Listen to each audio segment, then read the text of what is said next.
One of the big aspects of connecting with the reader, I think, is knowing who your target audience actually is. So I'd love to spend some time talking about that, because I find that a lot of our students struggle with that.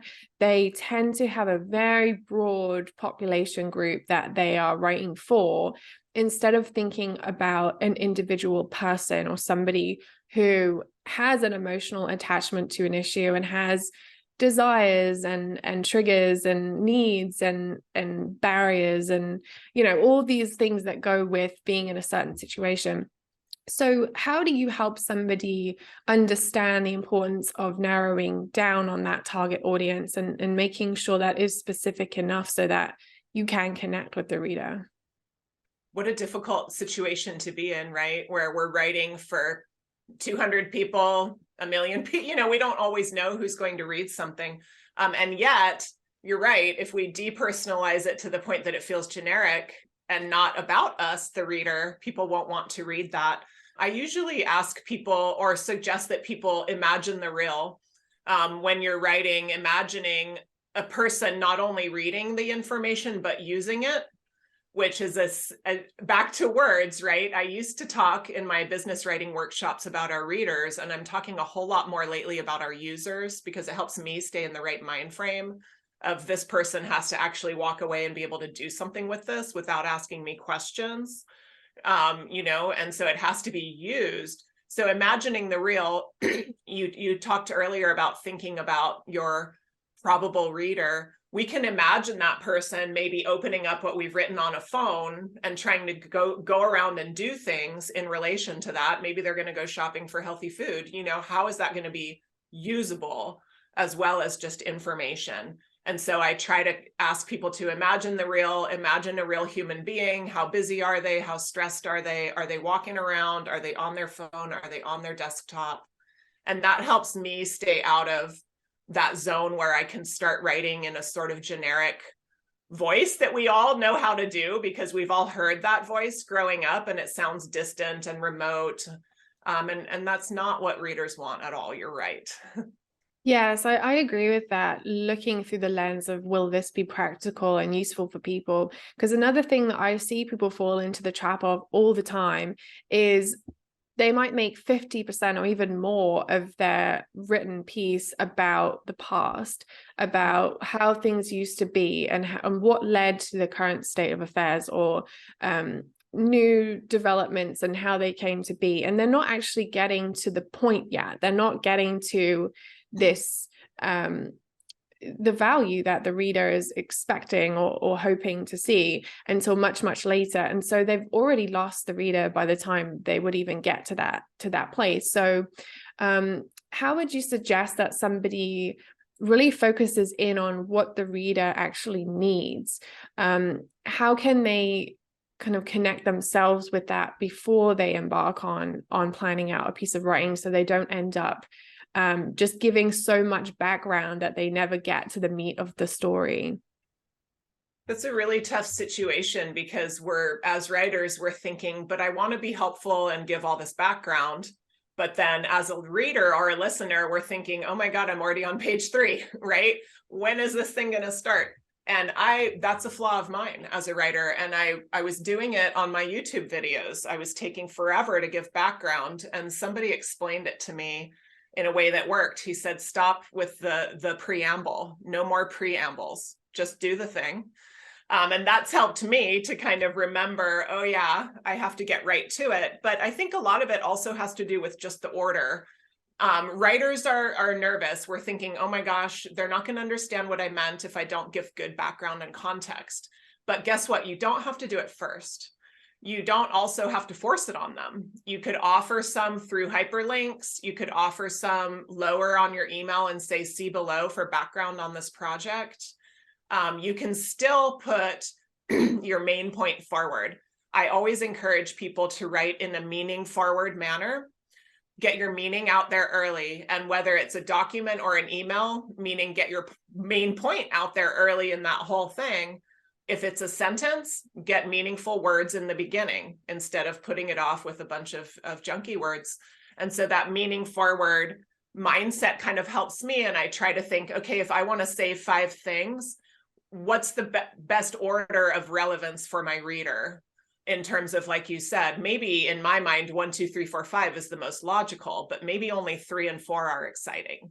So shouldn't I maybe start with a little of, hey, my main point here is 3. I am also going to give you some background, but you can skip it if you want to.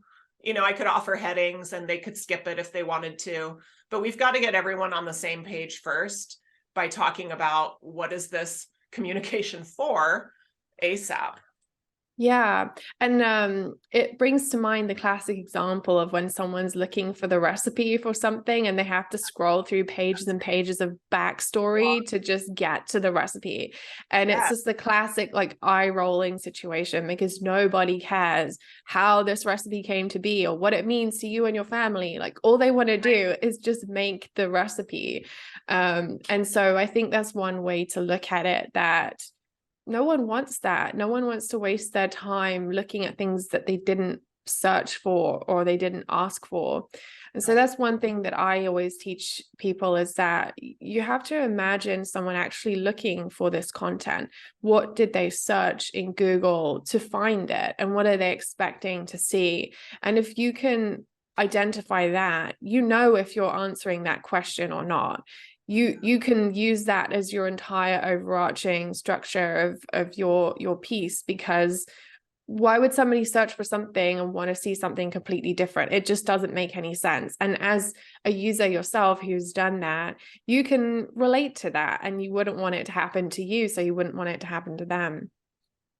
I love the recipes example. I'm going to use that in classes because we can all relate to that. You're right. And it's kind of like, I just want the cookies. I don't want to read story. Tell me how to make cookies. And I think for folks who don't follow recipe blogs, you know, I've noticed the same thing in workout advice, whether it's, you know, doing circuits or yoga or whatever it might be, or push-ups or weights. It's like, just show me the moves, you know? And so we're all used to that feeling of like, well, but I wanted the cookies or I wanted the moves, and now I'm stuck reading this whole history. I think that's a really great way to talk about it with people. You mentioned the word expectations. What are they expecting to find? We could also maybe consider like motivations, what motivated them to Google it. And you're right, if we're not providing what they expected and wanted, pretty soon, they're not going to scroll forever. They're going to click back. Yeah. And it's important to realize that all of this applies irrespective of whether you're writing in an academic style or a more relaxed format or something that is highly scientific or professional, because everybody is a person, like you said, and everybody has a limited amount of time and a goal or an objective or something that they need or want. And you can talk to them in varying different tones or languages, but that is always going to be true. So you don't get to just ignore all of this and still be a great writer, even if you are a highly scientific writer. So I do think it's important to make that clear. The other thing that comes to mind is, I would say the main thing that I see where people are kind of getting stuck in this mindset of, well, I don't know what they already know, or I need to have all this backstory to get to this point because they won't understand. One way around that, or the best way around that, is to really know who you're actually writing for and to make assumptions that you can lean into so that you don't have to give them all this backstory. And I find that it's something that a lot of people are afraid to do, is to make some decisions about who the reader actually is. And they'll keep things so open to the point where they do have to cover all different scenarios, and it just takes up so many more words, and they don't have an actual story there because they're trying so hard to talk to everybody at the same time. So what would you say to someone who's struggling to define who that reader is and kind of get rid of all the other audiences they might have and just have one? Yeah, and it's tough when we're sort of hypothesizing, right? Like, I kind of know who these folks are. You know, they may be in this region of the world or this age group or have this medical need or whatever it might be. what I suggest to people when they want to sort of focus in like that is, if even when we don't know who our writers are as humans, we might know some things about them. So maybe we could research those things. For example, I often suggest, hey, you probably know the industry that your reader works in. Maybe not as much, I'll come around to another example for a medical document, but even in an email, if it's somebody we don't know or a group of people, if we can think, well, they work in education, that gives me some guesses about probable value systems. And of course it's risky to generalize, but it's also, we're thinking, well, teachers have been around these topics for years and years. Surely it's gotten into their mental culture, right? And they have cares that have to do with learning. And so when I write to clients in finance or law, I completely do not write as I typically do with my colleagues who are all in education, because I know there are different norms. And so we can really just think, okay, I'm writing this document for people of this age group. They're probably all in their 20s. They live on the East Coast in the US.